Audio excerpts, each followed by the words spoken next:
Ele marcar o pênalti, ele está correto. Só que a origem antes, a regra era bem clara. O Barreto foi atrapalhado, né? Tinha um objeto, uma bola. Se ele chuta essa bola na outra bola, dentro da área é pênalti. Mas na interferência, o VAR não poderia chamar também? Isso e muito mais agora.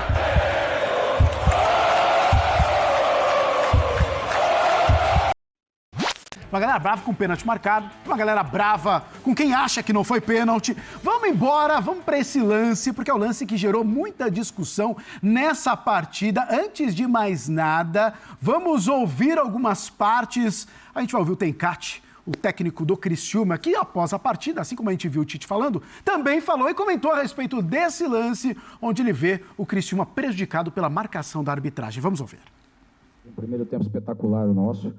E muito melhor até que o Flamengo em termos de finalização. Claro, o Flamengo com mais volume, a gente já sabia, não adianta. A qualidade do Flamengo é muito alta, né? E tem algumas coisas que fogem do nosso controle, né? Futebol, você tenta controlar o quê? Você controla ações defensivas, ofensivas, transições, você tenta controlar a bola parada, é o conteúdo do jogo. Mas você tem algumas coisas que você não controla. E a arbitragem, ele tem sido um ponto fora da curva, não só contra o Criciúma, mas ao mesmo tempo em outros jogos. Qual que é a nossa reclamação no lance ali? O lance da origem, o lance que termina para o pênalti, ele marcar o pênalti, ele está correto. Só que a origem antes, a regra era bem clara. Se tem uma segunda bola, né, no setor envolvido a jogada, ele deve parar o lance. Então, uma bola estava próxima à outra. Até quando o Barreto vira, o jogador do Flamengo já tem um controle de uma bola e tem outra bola à frente dele. O Tencati, ele expõe ali o ponto de vista dele. Pra mim foi perfeito. Ele falou, foi marcado o pênalti? Porque segundo a regra, como ele entende, realmente, ele é um objeto extra, não é a bola, não é uma segunda bola. A segunda bola, ela deixa de ser bola e vira um objeto sobressalente na história toda, e por isso o árbitro acertou na marcação do pênalti. Mas, segundo o Tencati, ele errou em não ter marcado ou paralisado a partida antes. Será que é isso mesmo? Vamos ver a opinião de quem por muito tempo esteve dentro de campo. Não sei se ela já viu uma situação parecida, mas parecidas, assim, no mínimo curioso, o lance de hoje é. Renata Ruel, chega mais, boa noite pra você, Ruel. Fala pra gente, hein? E essa história, no mínimo curiosa, do futebol brasileiro, trazendo pra gente. Boa noite, Luciano, Nath, Donk, Bubu, fã de esporte. A regra tá aí. E a regra, ela elucida muito bem o que é esse lance. E é até interessante a gente falar que são duas regras diferentes. A regra da interferência da bola é regra 5. A regra de chutar um objeto, né, tocar um objeto, arremessar um objeto na bola é regra 12. Então, não adianta você falar assim, olha, eu fui só em uma regra e está escrito isso. Não, é por isso a importância de você conhecer a regra num todo, o livro de regras como todo. Numa situação dessa, você tem que analisar duas regras diferentes. E eu acho que tem um ponto importante aí que muita gente citou. Muitas vezes as pessoas não conhecem a regra do esporte que ela pratica, do esporte que ela trabalha, né? E a regra ela não foi feita para o árbitro, a regra foi feita para o futebol. Então, esse conhecimento dos jogadores que estão ali atuando em relação à regra é fundamental, porque pode acontecer o que aconteceu hoje. Em relação ao técnico do Criciúma, eu acho muito interessante a declaração dele, porque é o que diz a regra. Então, assim, o fato dele tocar a bola com outro objeto, com outra bola, é factual, não cabe interpretação. Se ele chuta essa bola na outra bola, dentro da área é pênalti, fora da área é tiro livre direto. A questão é a regra 5, a interferência de um objeto extra no campo de jogo. E é aí que eu vou até pedir a opinião de vocês, porque é onde a gente pode debater. Essa bola extra, ela interfere no jogo antes da ação do defensor ou ela interfere no jogo com a ação do defensor chutando essa bola na outra? Eu acho que esse é o ponto principal e aí a gente tem que falar, cabe interpretação e até por isso eu quero escutar a opinião de vocês. Então vamos embora, porque eu acho que é isso, né? Porque quando o Tencati cita que o árbitro vê a bola o tempo todo, a segunda bola o tempo todo, e realmente ele está de frente para essa bola. Mas até o quanto ele acha que ela não está interferindo na jogada? A pergunta seria, em qualquer outro lugar do campo, ele marcaria, ele pararia o jogo e tiraria a segunda bola de campo? Então, a gente tem que tentar entender isso. Era uma fase ofensiva, a bola está diretamente ligada à fase do jogo, Acho que o Tencati, quando ele fala isso, é que me chama atenção. E o árbitro, já olhando a bola, ele interpreta que aquilo não é para ser parado. Então, a interpretação do árbitro ao longo do lance todo, ele viu a bola ali, alguém deve ter avisado para ele também, porque todo mundo viu a bola voando para dentro do campo. E ele decidiu. Mas foi pênalti. Pênalti foi pênalti. O pênalti é pênalti. O Barreto chutar a bola na outra bola é pênalti. Isso não tem discussão. E aí é o que a Renata falou. O jogador, torcedor, até para que não tenha margem para determinados tipos de discussões, eles têm que conhecer a regra. A regra diz que aquilo é pênalti, ponto. O Barreto não podia chutar a bola ali, direto. Né? Tá dentro da área, é pênalti. Agora, a gente pode perguntar o que diz... Como é que chegou a esse pênalti? Porque tinha uma outra bola em campo. Porque o Criciúma foi prejudicado por ter aquela bola ali, é isso. Renata, você... Só fazer uma observação, até com essas imagens que a gente está vendo. Essa bola não interfere na ação do atacante. Então, a gente precisa analisar se ela interfere na ação do defensor. Esse defensor, ele chegaria no atacante, ó, é muito legal ver essas imagens. Ele poderia tentar chegar no atacante sem chutar essa bola. O atacante já tinha até passado por ele. E aí, a alternativa que ele acha é chutar essa bola interferindo no jogo. Tá vendo? Ó, olha esse momento. Ele faz um esforço para tentar chegar na bola e essa bola atrapalha ele, ou ele vai direto na bola e nem tenta chegar no jogador? É isso, acho que ele não tenta chegar no jogador, eu acho. Tanto que ele desvia a rota. Assim, Exato. o Barreto claramente ele atrasa a passada para dar o toque.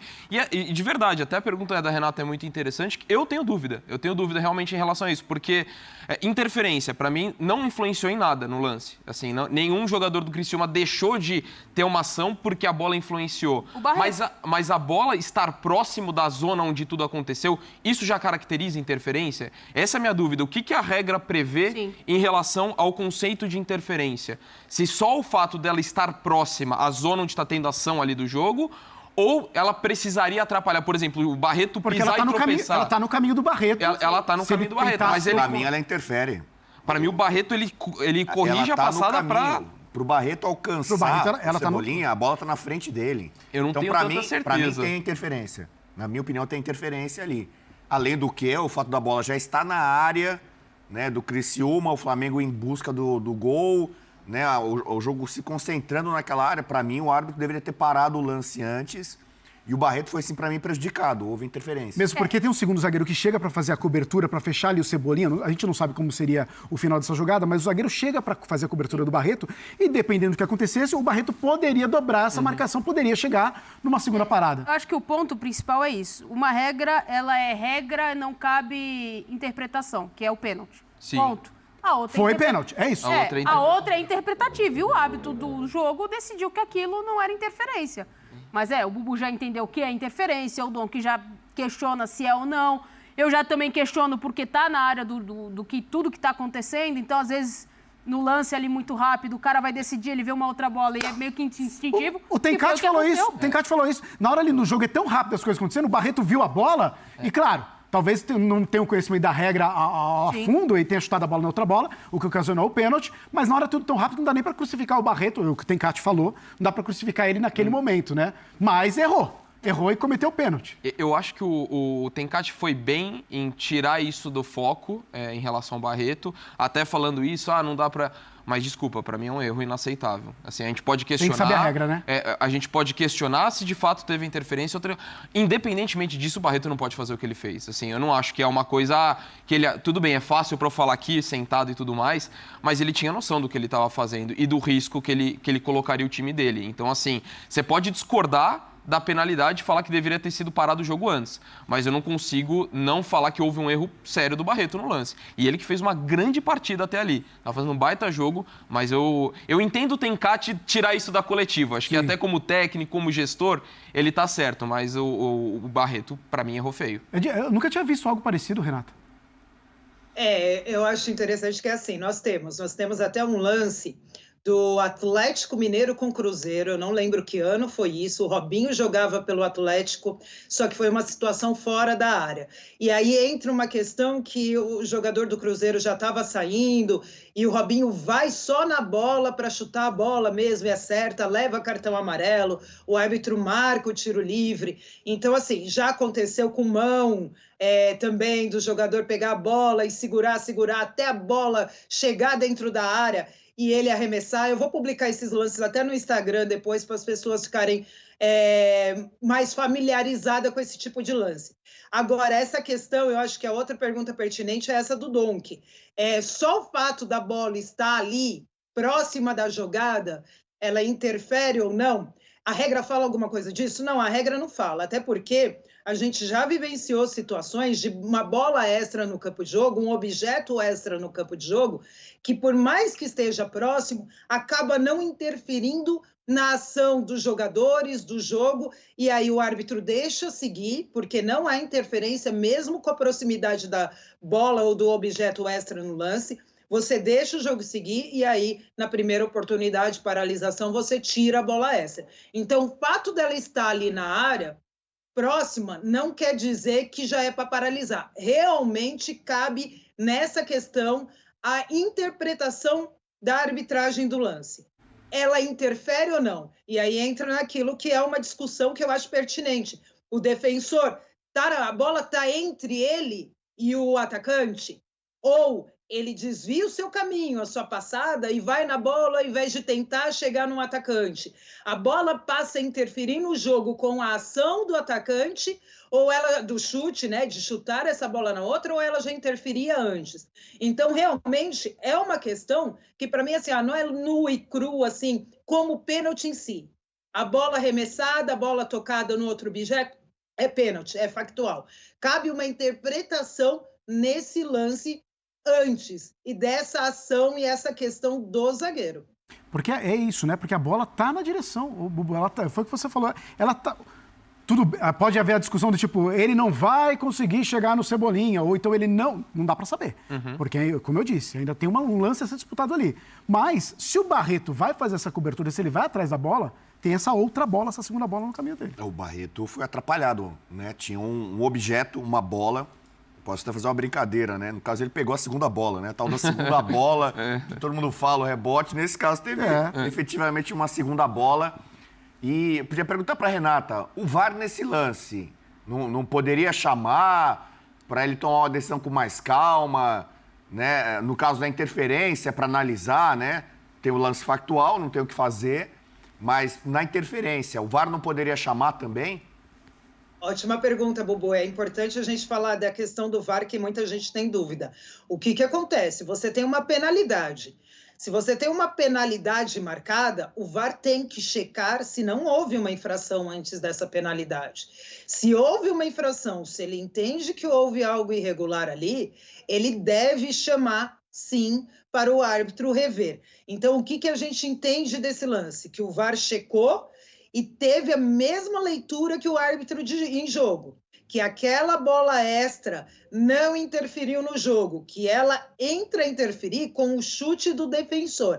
Então, é até interessante depois a gente ver se a CBF vai ou não soltar o áudio do VAR, mas a gente entende que o VAR teve a mesma visão do árbitro em campo, que o jogador, que a bola interfere com a ação do jogador, e por isso não sugere a revisão, mantém a penalidade. E aí também, só fazer um adendo, é um lance tão inusitado que às vezes a gente sabe a regra, mas na hora de apitar ali a questão da bola, do pênalti em si, os árbitros se perdem no campo. E o árbitro, nesse lance, ele não hesita em apitar. Ele marca o pênalti na mesma hora, mostrando o domínio da regra do jogo. Mas aí a gente volta para a questão da interpretação. E aí eu entendo que o VAR ratificou a decisão dele no campo de jogo, teve a mesma visão. Ele pode até ter tido, né, Renata, uma comunicação, mas o Tencati, ele deixa muito claro que o árbitro está o tempo inteiro de olho no lance. Então, ele está vendo as duas bolas em campo, né? Ele está acompanhando. E ali ele já tomou a decisão dele. Ali, para ele, ele já entende que não há interferência e ele vai mandar seguir o jogo.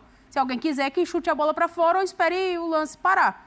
Então, acho que até numa conversa com o VAR, talvez, ele tenha dito, já tomei minha decisão aqui, estou ciente do que eu tomei a decisão. Talvez ele nem esteja esperando que o Barreto fosse chutar a primeira bola. Claro que isso era inusitado, ia acontecer, mas elas estão realmente muito próximas. Ô, Renata, pergunta aqui, do Edson. Ele é lá de São Raimundo do Nonato. Aqui, ele está perguntando, se ele chuta a bola no Cebolinha, também seria marcado o pênalti, ao invés de chutar a bola na outra bola, no caso?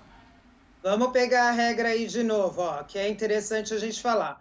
Um tiro livre será concedido se ele cometeu uma das seguintes infrações, mas você tem um arremesso da bola. Arremessar um objeto na direção da bola de um adversário ou de um membro da equipe de arbitragem, ou tocar na bola com o objeto. Então, pela regra que a gente mostrou ali logo no início, antes até de começar a discussão, a regra já fala isso. Arremessar um objeto na direção da bola de um adversário ou de um membro da equipe de arbitragem, ou tocar a bola com o objeto. Mas é isso que eu falo, você está vendo como uma regra completa outra? A gente tem, por exemplo, uma questão de uma outra regra que fala assim, se você pegar e fizer um arremesso lateral ou cobrar um tiro livre, tá? E jogar essa bola no adversário de forma que não seja imprudente, temerário, com uso de força excessiva, ou seja, aquela bola fraca, porque você arremessou, fez um arremesso lateral ou cobrou um tiro livre, você não pode tocar pela segunda vez nessa bola, desde que outro jogador tenha tocado, senão é que a gente chama de bitoque. Então, a hora que você arremessa um lateral, tem um lance assim também muito famoso, que uma cobrança de arremesso lateral num goleiro, o jogador arremessa no goleiro, que o goleiro saiu lá na lateral, goleiro defensor, e aí o que acontece? Mas é de uma forma branda, com força baixíssima, que não é considerado imprudente nada. Quando toca no goleiro, volta para ele. Aí ele pode tocar essa bola de novo. Ele chuta no gol e é gol. Então você tem vários pontos. Você precisa analisar de que forma ele chutaria essa bola no adversário. Então, dependendo da força empregada, se é de forma imprudente, temerária ou com uso de força excessiva, sim. Olhando a imagem assim, nada me faz crer que o Barreto não pudesse alcançar o Cebolinha. Ele tomou a decisão de chutar outra bola e, por isso, pênalti, isso está correto. Mas nada me leva a crer que ele não tivesse a possibilidade de, se ele não tivesse chutado a bola, de alcançar o Cebolinha para tentar uma segunda opção ali, de tentar pegar essa bola de volta, né? Basicamente está aí. Ou seja, não tem discussão, foi pênalti. Pelo lance do Barreto chutar a bola na outra, foi pênalti. Basicamente isso, né? Todo mundo está de acordo aqui? Ah, sim. Não, em relação a isso, eu acho que não tem dúvida em relação à penalidade. A questão é se deveria existir o lance até chegar à penalidade ou não. É isso, né, Bubu?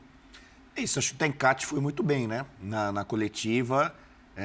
Não é um caso de choro de perdedor, mimimi.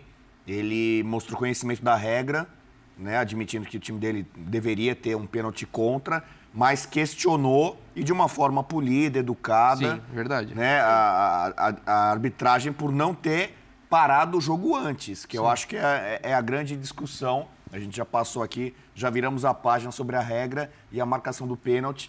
A questão é subjetiva, interpretação, a interferência ou não na jogada. Bom, vamos lá, vamos para outro lance também, porque não foi só esse lance que foi polêmico, não. Esse, claro, chamou toda a atenção ali, porque esse foi o lance, mas a gente teve outros lances aí nessa partida que também chamaram a atenção, além, é claro, da marcação desse pênalti, onde uma bola acabou sendo chutada para cima da outra bola, Barreto e Cebolinha como personagens principais e gol do Gabigol. Mas a gente teve lá um primeiro lance, que foi um lance também de pênalti sofrido por De Arrascaeta, que depois quem bateu foi o Pedro, e o Pedro acabou desperdiçando esse pênalti, né? Vamos colocar os dois lances, porque ainda depois tem um outro lance lá do goleiro do Criciúma. Olha aí, ó, esse é o pênalti. Tá, o De Arrascaeta acaba driblando os outros defensores ali do Criciúma, e um terceiro acaba tocando o pé dele. Mas aí eu acho que tem menos discussão, né, Renata? O que você achou? Eu também acho que não tem discussão. A discussão é assim, o posicionamento do árbitro. O árbitro estava muito bem posicionado, estava em cima do lance, e aí ele deixa seguir.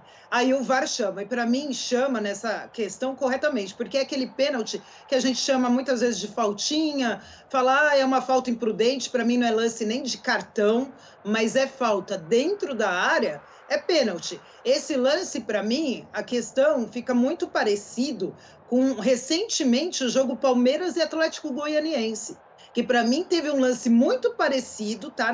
Não existem lances iguais, mas existem lances semelhantes. É um lance parecido do jogador do Palmeiras no Atlético Goianiense, dentro da área, que você tem aquele calço imprudente, que é falta sem cartão. Só que lá não deram pênalti e lá o VAR não chamou. Lá, para mim, erraram. Hoje, para mim, acertaram. Tá aí, esse é o primeiro lance, então. E depois teve um outro lance também, queria te ouvir, Renata, que é um lance onde o goleiro do Criciúma, ele acaba tirando a bola ali, depois da bola bater no travessão, de uma maneira um pouco perigosa, digamos assim, porque o zagueiro Léo Pereira, ele estava chegando também nessa lance para disputar o lance, e olha só, ela bate no travessão. Nesse lance, pelo outro lado da câmera, olha só, a gente vai conseguir ver melhor como é que o goleiro do Criciúma conseguiu tirar esse lance aí. E por uma sorte ali também, o Léo Pereira acabou não se machucando ali, porque olha só como é que foi esse lance, ó. E aí, por esse ângulo, é perfeito pra gente ver a gravidade, talvez, aí. Que marca aí? Não foi marcado nada aí, Renato, e aí? E esse lance é interessante porque o Pedro bate o pênalti, né, que foi o anterior que a gente analisou, ele perde, vai para escanteio, volta, e aí tem essa cabeçada e essa defesa do goleiro. O que a gente tem que analisar como todo jogo?